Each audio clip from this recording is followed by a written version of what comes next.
El gato negro, de Edgar Allan Poe. No espero ni pido que alguien crea en el extraño, aunque siempre relato que me dispongo a contar. Loco estaría si lo esperara, cuando mis sentidos rechazan su propia evidencia. Pero no estoy loco, y sé muy bien que esto no es un sueño. Mañana voy a morir y quisiera aliviar hoy mi alma. Mi propósito inmediato consiste en poner de manifiesto, simple y sin comentarios, una serie de episodios domésticos. Las consecuencias de esos episodios me han aterrorizado, me han torturado y por fin me han destruido. Pero no intentaré explicarlos. Si para mí han sido horribles, para otros resultarán menos espantosos que barrocos. Más adelante, tal vez, aparecerá alguien cuya inteligencia reduzca mis fantasmas a lugares comunes. Una inteligencia más serena, más lógica y mucho menos excitable que la mía. Capaz de ver en las circunstancias que temerosamente describiré una vulgar sucesión de causas y efectos naturales. Me casé joven, y tuve la alegría de que mi esposa compartiera mis preferencias.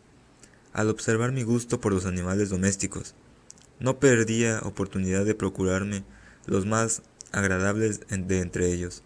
Teníamos pájaros, peces de colores, un hermoso perro, conejos, un monito y un gato. Este último era un animal de notable tamaño y hermosura, completamente negro y de una sagacidad asombrosa. Al referirse a su inteligencia, mi mujer, que en el fondo era no poco supersticiosa, aludía con frecuencia a la antigua creencia popular de que todos los gatos negros son brujas metamorfoseadas. No quiero decir que lo creyera seriamente, y solo menciono la cosa porque acabo de recordarla. Plutón era el nombre del gato. Se había convertido en mi animal favorito y mi camarada. Solo yo le daba de comer y él me seguía por todas partes en casa. Me costaba mucho impedir que anduviera tras de mí en la calle. Nuestra amistad duró así varios años, en el curso de los cuales mi temperamento y mi carácter se alteraron radicalmente por culpa del demonio.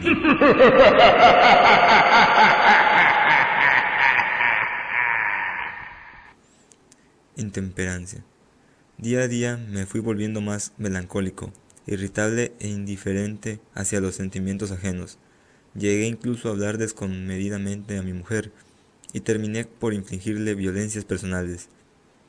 Mis favoritos, claro está, sintieron igualmente el cambio de mi carácter.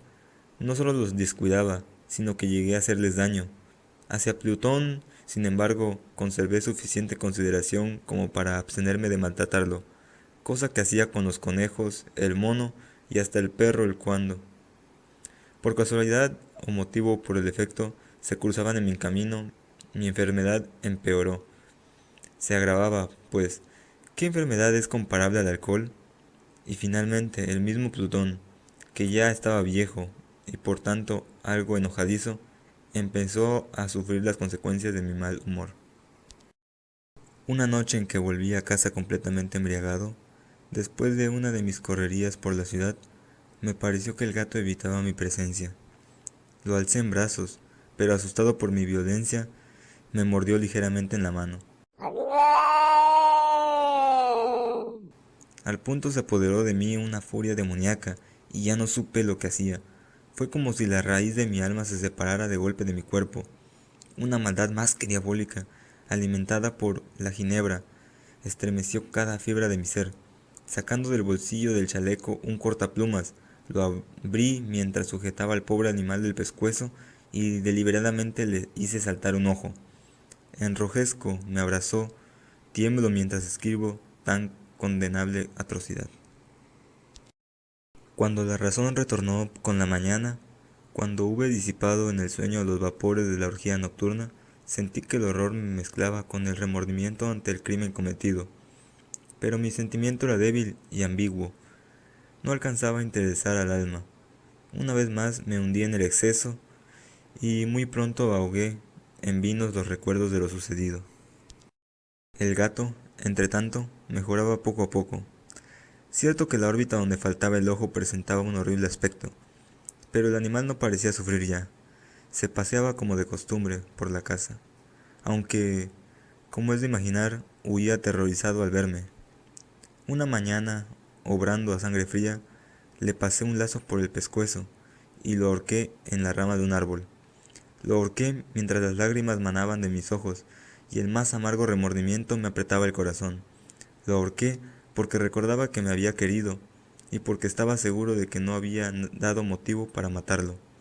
Lo ahorqué porque sabía que al hacerlo cometía un pecado mortal que comprometería mi alma hasta llevarla, si ello fuera posible, más allá del alcance de la infinidad misericordia del Dios, más misericordioso y más terrible. Una noche, en que, borracho a medias, me hallaba en una taberna más que infame, reclamó mi atención algo negro posado sobre uno de los enormes tóneles de Ginebra, que constituía el principal moblaje del lugar. Durante algunos minutos había estado mirando dicho tonel, y me sorprendió no haber advertido antes la presencia de la mancha negra en lo alto. Me aproximé y la toqué con mi mano. Era un gato negro, muy grande, tan grande como Plutón, y absolutamente igual a este, salvo un detalle. Plutón no tenía el menor pelo blanco en el cuerpo, mientras este gato mostraba una vasta, aunque indefinida mancha blanca que le cubría casi todo el pecho. Al sentirse acariciado, se enderezó prontamente.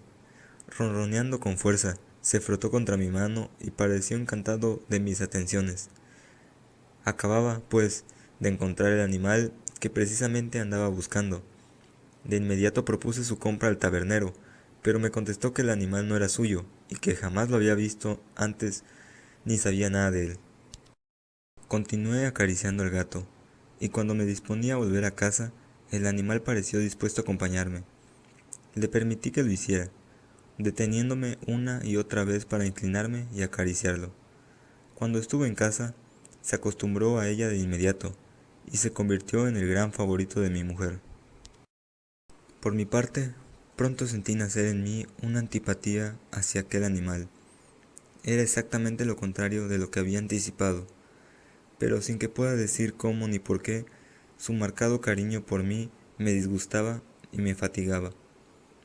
Gradualmente, el sentimiento de disgusto y fatiga creció hasta alcanzar la amargura del odio. Evitaba encontrarme con aquel animal. Un resto de vergüenza y el recuerdo de mi crueldad de antaño me impedía maltratarlo. Durante algunas semanas me abstuve de pegarle o de hacerlo víctima de cualquier violencia, pero gradualmente, muy gradualmente, llegué a mirarlo con inexplicable odio y a huir en silencio de su detestable presencia como si fuera una emanación de la peste. El cariño del gato por mí parecía aumentar en el mismo grado que mi aversión. Seguía mis pasos con una pertinencia que me costaría hacer entenderle al lector. Donde quiera que me sentara, venía a encogerse bajo mi silla, o saltaba a mis rodillas, dándome sus odiosas caricias. Si echaba a caminar, se metía entre mis pies, amenazándome con hacerme caer, o bien clavaba sus largas y afiladas uñas en mis ropas, para poder trepar hasta mi pecho. En esos momentos, aunque ansiaba aniquilarlo de un solo golpe, me sentía paralizado por el recuerdo de mi primer crimen, pero sobre todo, quiero confesarlo ahora mismo, por un espantoso temor al animal. Me sentía entonces más miserable que todas las miserias humanas. Pensar que una bestia, cuyo semejante había yo destruido desdeñosamente, una bestia era capaz de producir tan insoportable angustia en un hombre creado a imagen y semejanza de Dios. ¡Ay! Ni de noche ni de día pude ya gozar de una bendición del reposo. De día, aquella criatura no me dejaba un solo instante. De noche, despertaba hora a hora de los más horrorosos sueños, para sentir el ardiente aliento de la cosa en mi rostro, y su terrible pesadilla, encarnada de la que no me era posible desprenderme, apoyado eternamente sobre mi corazón. Cierto día, para cumplir una tarea doméstica, me acompañó al sótano de la vieja casa donde nuestra pobreza nos obligaba a vivir. El gato me siguió mientras bajaba la empinada escalera y estuvo a punto de tirarme cabeza abajo, lo cual me exasperó hasta la locura.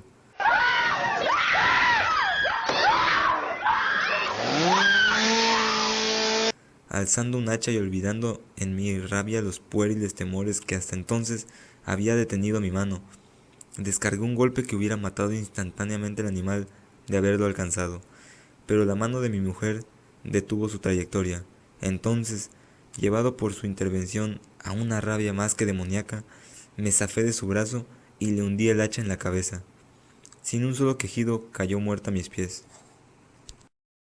Cumplido este espantoso asesinato, me entregué al punto y con toda sangre fría a la tarea de ocultar el cadáver. Sabía que era imposible sacarlo de casa, tanto de día como de noche, sin correr el riesgo de que algún vecino me observara. Diversos proyectos cruzaron mi mente. Por un momento pensé en descuartizar el cuerpo y quemar los pedazos. Luego se me ocurrió cavar una tumba en el piso del sótano. Pensé también si no convenía arrojar el cuerpo al pozo del patio, o meterlo en un cajón, como si se tratara de una mercadería común, y llamar a un mozo del cordel para que lo retirara de la casa. Pero al fin di con lo que me pareció el mejor expediente y decidí emparedar el cadáver en el sótano, tal como se dice que los monjes de la Edad Media emparedaban a sus víctimas. El sótano se adaptaba bien a este propósito. Sus muros eran de material poco resistente y estaban recién revocados con un mortero ordinario, que la humedad de la atmósfera no había dejado endurecer. Además, en una de las paredes se veía la saliencia de una falsa chimenea, la cual había sido rellenada y tratada de manera semejante al resto del sótano. Sin lugar a dudas, sería muy fácil sacar los ladrillos en esa parte, introducir el cadáver y tapar el agujero como antes, de manera que ninguna mirada pudiese descubrir algo sospechoso. Al cuarto día del asesinato, un grupo de policías se presentó inesperadamente y procedió a una nueva y rigurosa inspección. Convencido de que mi escondrijo era impenetrable, no sentí la más leve inquietud. Los oficiales me pidieron que los acompañara en su examen. No dejaron ni hueco ni rincón sin revisar. Al final, por tercera o cuarta vez, bajaron al sótano.